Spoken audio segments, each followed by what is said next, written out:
नमस्कार दोस्तों।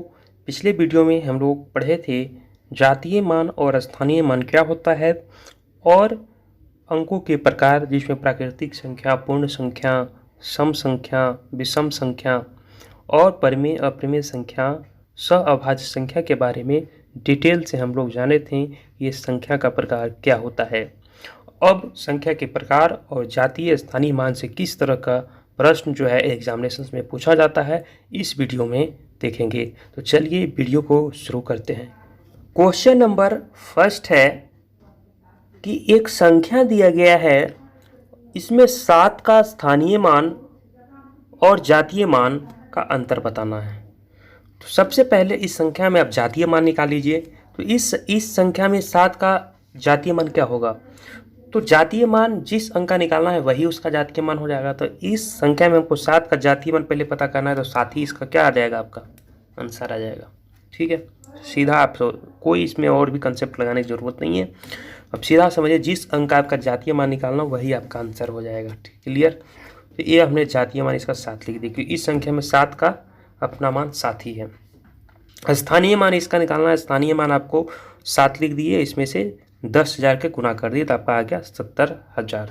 10,000 का क्यों इसमें 7 में गुना करेंगे, तो जिस संख्या का आपका निकालना है स्थानीय मान, वो संख्या में गुना कर दीजिए वो किस स्थान पे है। तो ये है इकाई पे, दहाई पे, सैकड़ा पे, हजार पे, 10,000 पे है। तो 10,000 पे है वो, इस चलते यहाँ से 10,000 इसमें मल्टीप्लाई कर दिए तो आपका ये आ गया 70,000। और अंतर पूछ रहा है, ये चलते अब क्या करेंगे, इसमें से इसमें घटा देंगे, माइनस कर देंगे। तो अंतर पूछ रहा है तो अंतर ही निकालना है आपको। 70,000 में 7 को आपको क्या कर देना है, माइनस। तो आ जाएगा यहाँ पे 69,993, ये आपका आ जाएगा आंसर। और देखिए इस ऑप्शन में कौन सा ऑप्शन सही है आपका, तो 69,993 जो है हमारा ए ऑप्शन है। तो इस तरह से ए ऑप्शन आपका सही हो जाएगा। इस तरह से आप एग्जामिनेशन में किसी भी क्वेश्चन को बनाइए अगर जातीय मान और स्थानीय मान पूछा जाता है तो। नेक्स्ट जो प्रश्न है उसमें भी बहुत सिंपल पूछ रहा है कि स्थानीय मान क्या होगा। तो स्थानीय मान बहुत सिंपल है, ए संख्या दिया गया, इसमें 9 का स्थानीय मान, तो 9 का स्थानीय मान क्या होगा। तो हाँ, सिंपल क्या करना है आपको, 9 संख्या लिख देना है और देखना है इस संख्या में 9 कहाँ पे है। इकाई हो गया, दहाई हो गया, सैकड़ा हो गया, हजार हो गया, 10,000 हो गया, यानी 10,000 पे है। तो 9 में 10,000 से क्या कर देंगे, गुना कर देंगे, क्या जाएगा 10,000 गुने 9 यानी 90,000। 90,000 कौन सा है ऑप्शन में, डी है। तो डी आपका क्या हो जाएगा, आंसर हो जाएगा। उसी तरह नेक्स्ट क्वेश्चन है, नेक्स्ट क्वेश्चन में भी यही प्रश्न पूछा जा रहा है।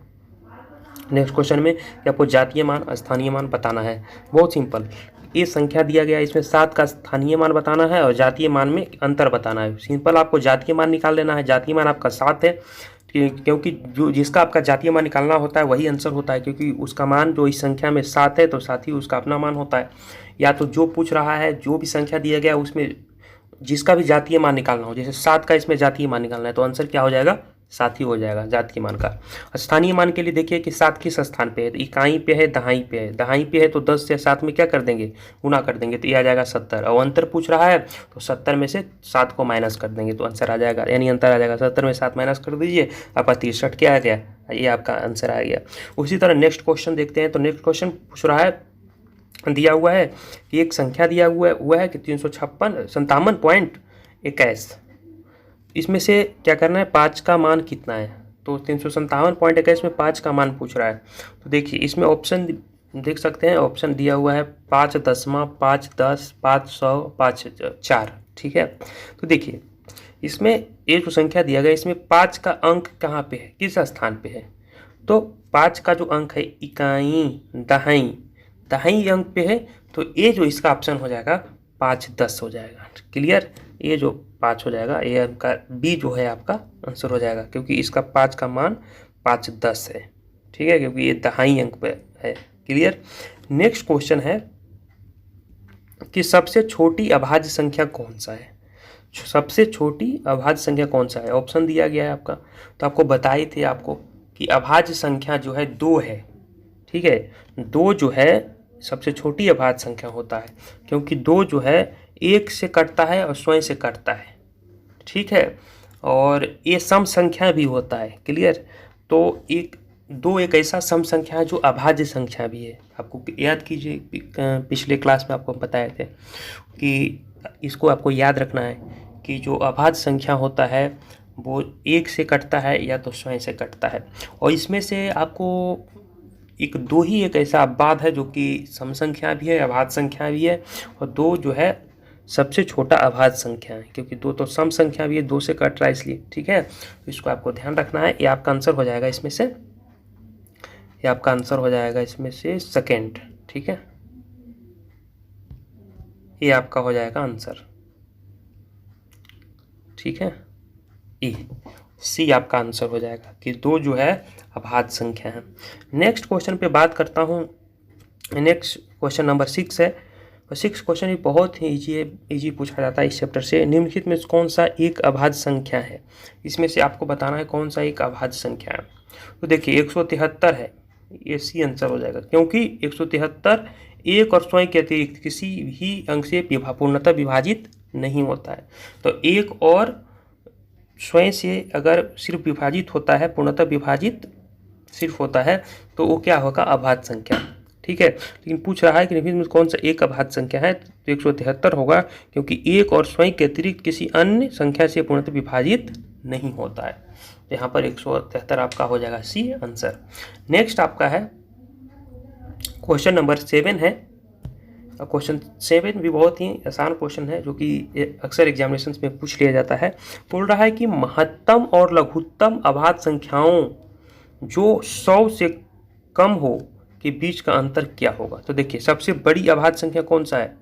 बोल रहा है यहाँ पर महत्तम, पहले क्वेश्चन समझिए, महत्तम और लघुत्तम अभाज्य संख्याओं जो 100 से कम हो, यानी आपको अभाज्य संख्या बताना है जो 100 से कम है, में आपको सबसे जो महत्तम है यानी सबसे ज़्यादा जो अभाज्य संख्या है जो सबसे कम है। तो सबसे छोटी अभाज्य संख्या कौन है? 2 है, आपका पता ही है। और सबसे बड़ी अभाज्य संख्या क्या है? जो 100 के नीचे की बात कर रहा हूँ, 100 के नीचे सबसे बड़ी अभाज्य संख्या क्या है? महत्तम मतलब वही है। लघुत्तम मतलब सबसे छोटा अभाज्य संख्या कौन सा है? तो यहाँ पर सबसे 100 के नीचे की बात कर रहा हूँ, 100 से ऊपर नहीं। 100 के नीचे सबसे जो महत्तम यानी कि सबसे बड़ी जो अभाज्य संख्या है वो है 97, और सबसे छोटी जो अभाज्य संख्या है वो है 2। इसका अंतर करने के लिए ये दोनों में माइनस कर देंगे। यहाँ पर अंतर निकालने के लिए, यहाँ पर अंतर ही तो पूछ रहा है दोनों के बीच का, जो सबसे बड़ी अभाज्य संख्या है 100 के नीचे का, और सबसे छोटी जो अभाज्य संख्या है, ठीक है, 100 के नीचे, उसका अंतर पूछा है। तो 97 में से 2 माइनस कर देंगे तो 95 आपका आंसर आ जाएगा। अब ऑप्शन ए जो है आपका सही उत्तर है। ठीक है, सही आंसर आ जाएगा आपका। ठीक है, क्लियर। नेक्स्ट क्वेश्चन है, क्वेश्चन नंबर 8 है, वो बहुत सिंपल क्वेश्चन है। देखिए बोल रहा है उन सभी अभाज्य संख्याओं का जो 17 से बड़ी नहीं है उसका योगफल क्या है? तो 17 से बड़ी नहीं है, तो 17 से नीचे का जो भी है आपका अभाज्य संख्या वो निकाल लीजिए। तो 2, 3, 5, 7, 11, 13, 17, यही तो अभाज्य संख्या है जो 17 से छोटा है। 17 से बड़ा नहीं है तो 17 से छोटा ही है 17 तक, यानी 17 तक आपको लेना है, 17 से बड़ा नहीं लेना है। ठीक है, तो 17 तक यही है, 2, 3, 5, 7, 11, 13, 17, और सभी का योगफल निकालना है। योगफल यानी सबको जोड़ देना है, तो सबको प्लस कर दीजिएगा तो आपका आ जाएगा 58। आपको ऑप्शन बी आपका ये हो जाएगा करेक्ट आंसर। ठीक है, अब क्वेश्चन नंबर देखते हैं। नेक्स्ट जो क्वेश्चन है बहुत ही सिंपल क्वेश्चन है, जो कि बहुत सारे एग्जामिनेशन में पूछ लिया जाता है। ये आपका क्वेश्चन रहा। क्वेश्चन नंबर 9 कहता है कि 1 और 1000 के बीच कितनी परिमेय संख्याएं हैं? ठीक है, तो देखिए 2 परिमेय संख्याओं के बीच मध्य अनंत परिमेय संख्या होती है। तो जब अनंत होती है, ऑप्शन आपका दिया हुआ है कि 998 है या 999 है या 1000 है या डी अनंत दिया है। तो इस बात को ध्यान रखिएगा कि आपको किसी भी संख्या के बीच बोल देगा कि आप कितने परिमेय संख्या होता है, तो इस बात को ध्यान रखिएगा कि अनंत होता है। इस पॉइंट को एकदम इंपॉर्टेंट पॉइंट है। 2 परिमेय संख्याओं के मध्य अनंत परिमेय संख्या होती है, अनलिमिटेड, इन्फिनाइट। तो आपको आंसर जो आपका सही हो जाएगा आंसर डी आपका, it is the correct answer. Last question number है 10, जो सीडीएस में पूछा गया है। 1/4 और 3/4 के बीच पढ़ने वाला परिमेय संख्याओं का युग्म कौन सा है? ठीक है, यानी 1/4 और 3/4 के बीच आपको जो परिमेय संख्या है वो बताना है, वो ऑप्शंस में दिया गया है। ठीक है, तो सबसे पहले आपको 1/4 को आपको दशमलव में बदलिए, तो ये आपका आ गया 0.250, और 3/4 को दशमलव में बदलिए तो 0 पॉइंट आ गया 750। अब इसको पॉइंट हटा दीजिए सीधे, अब आ गया क्या 1000 लगा दीजिए, क्योंकि पॉइंट जो है 3 संख्या के बाद है, तो यहाँ पर 1000 लगा दिए। इस पॉइंट को हटाए, पॉइंट के बाद 3 संख्या है, चल 1000 लगा दिए, 3 जीरो लगा दिए एक के बाद। ठीक है, तो 1000 आ गया। ओके, अब क्या करेंगे? अब देखेंगे इसके बीच में कौन सा आ रहा है। अब चेक कीजिए, तो 250 बटा 1000, 251 बटा 1000, 252 बटा 1000, यानी आपको डी ऑप्शन सही हो गया। और ए भी आ जाएगा। देखिए 750 के पहले कौन क्या आएगा, 750 के पहले आएगा 749 बटा 1000, 748 बटा 1000, ये आ गया 748। तो आपका डी ऑप्शन हो गया सही। तो इस तरह से इस तरह के क्वेश्चंस भी आप बना सकते हैं। तो इस वीडियो में इतना ही। Thank you so much.